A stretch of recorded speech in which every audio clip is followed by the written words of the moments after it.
maps things. All those people. I didn't realize that. That's really interesting. Yeah. The really wild stuff that's being done in the Amazon is Lidar. Oh, I know. Where they're finding all this evidence of these ancient structures that were just overcome by the jungle. Have you seen the Honduran lost city of the monkey god? Yes.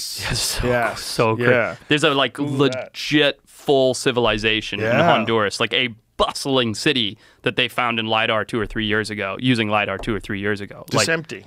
Empty. Gone. But like a full scale city, not like a village or a town, like tens of thousands. Yeah, look at that. Fucking wild. Yeah. But it totally makes sense, man. If you bring in smallpox, I mean, smallpox kills like 90% of the people that get it. Right. So it just fucking decimated the populations of these places where these European settlers made through. That's the whole story behind the lost city of Z, you know. Well, I knew that the city went away and Percy went to look for it with his son and his son's friend, blah, blah, blah. But I didn't realize that the idea that smallpox had wiped it out was the reason behind it. Well, the theory behind it is, and all sorts of diseases, not just smallpox, but that when the Europeans first came through and they first reported about these immense cities... They were there. Yeah, they were there. Yeah. And so then when people came back like 100 years later, they're like, this is bullshit. Right. Because the jungle would just overcome everything. And it can in so little time. So little time. It's crazy. The rate of growth, when the jungle's left alone is unbelievable. And then there's the weirdness that the jungle itself is actually man-made. Whoa, hold on. I don't know about this. You didn't know that? No, tell me. Yes. Most of the plants that are overwhelming the rainforest are from agriculture. From ancient civilizations. Yeah, I think it's like the ice cream bean tree and a bunch of other different trees. But these trees were all trees that had been grown. Yes, it is actually man-made. One of thousands of earthworks built by remarkable but little-known ancient societies. The Amazon, prior to the arrival of Europeans in the Americas in 1492, is commonly depicted as a pristine wilderness dotted with small, simple communities. Wow. The Amazon rainforest created. Click on that one. The supposedly pristine, untouched Amazon rainforest was actually shaped by humans. Over thousands of years, native people played a strong role in molding the ecology of this vast wilderness. So these trees that overwhelm the rainforest, they were planted. They're cultivated. Yeah, and then they just run amok. Interesting. Yeah, they're just really fertile, and the ground. They had developed this type. Was it called terra preta? Terra preta, is that what it's called? They had developed a very specific type of soil that they actually, it's a soil that I know about this. Yeah. And we've been unable to replicate it. Exactly. Yes, I do know a bit about that. Yeah. But I guess the difference... Terra preta. Yeah. Terra preta. But I guess the difference being those were all native plants, right? So while the Amazon may have been cultivated by different tribes in the Amazon, they're not getting those plants or trees from anywhere but the immediate surrounding area, right? I mean, maybe not immediate, but within the South Americas. I'm not exactly sure. Right? Because it's not like they're importing olives from Spain, right? Like they're using the resources. Yeah, I don't think they're saying they're invasive. I'm just thinking they're cultivated. But that's fascinating. Yeah, it's amazing. You certainly don't think of that. And you don't think of, at least in today's world, I don't think of the Amazon as being populous. I mean, I'm not talking about Manaus and cities. Yeah, I'm talking about the wild Amazon. You don't think of civilizations being able to impact that much vastness. Graham Hancock thinks there was 20 million people living in it. 20 million? Yeah. Wow.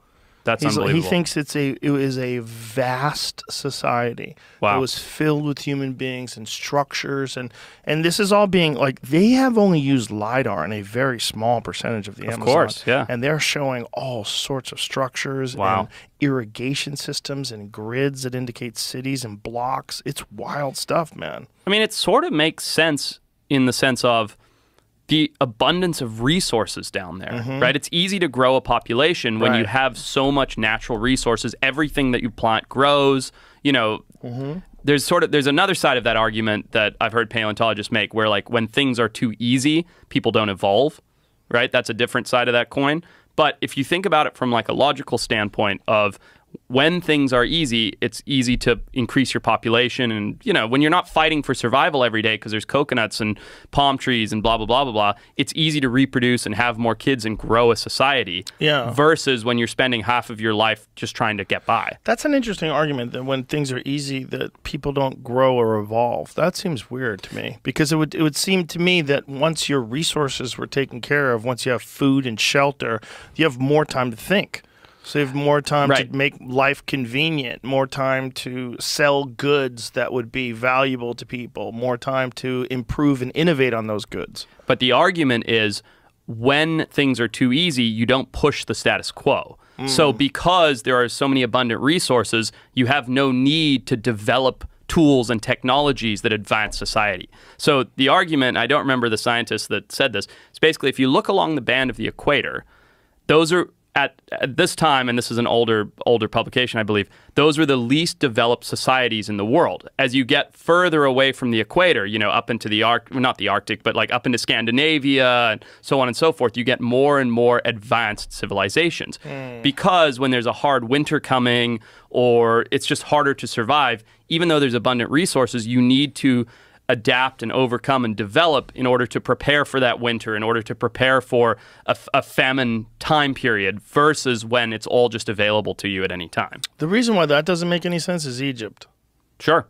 Yeah. That doesn't make any sense, because that's the absolutely most sophisticated culture pre what we understand of history. Yeah, true. But not on the equator. It is quite far from the equator. It is far from the equator, but it's also like very lush. Very. Like the Nile Valley, they think, 9,000 plus years ago was like extremely lush. Yeah. Which is one of the reasons why they were able to reach this high level of sophistication. Because they had access to resources. Which aligns with the idea that the Amazon had the same things. Yeah. And I agree with you, by the way. I think that if you have an abundance of food and resources, you have a better ability to create. Yeah, that's what that makes more sense to me, but I don't think they're mutually exclusive. I think both things could exist. I agree. Like, you could have it too easy, or you could have it to the point where there's plenty of food to hunt and gather, and you see no need to move out of the hunter-gatherer stage. Sure. But then you could also see like super sophisticated societies that lived in that area, like they think the Amazon was. Right. Right. That they would innovate. Totally. Yeah. And it makes also sense. You have a large population. Even if it's a small percentage of people innovating, it's gonna impact the great number of people. If you have enough people, there's going to be people that are creating, right? Yeah. There's no way there aren't. Yeah, and then people came through there with their coughed on everybody and fucking killed them off. And that's that. This is really wild, man. It's really wild if that is true. How horrific that is, that they just basically reset everybody back to the Stone Age. And if you think about, has that happened before, and will it happen again? Yeah. I remember distinctly thinking, well, at first, I think I might have told you this story. When COVID hit, I was in Indonesia, and I was like, this is stupid. It's like bird flu. It'll all be over in 10 days. And boy, was I wrong.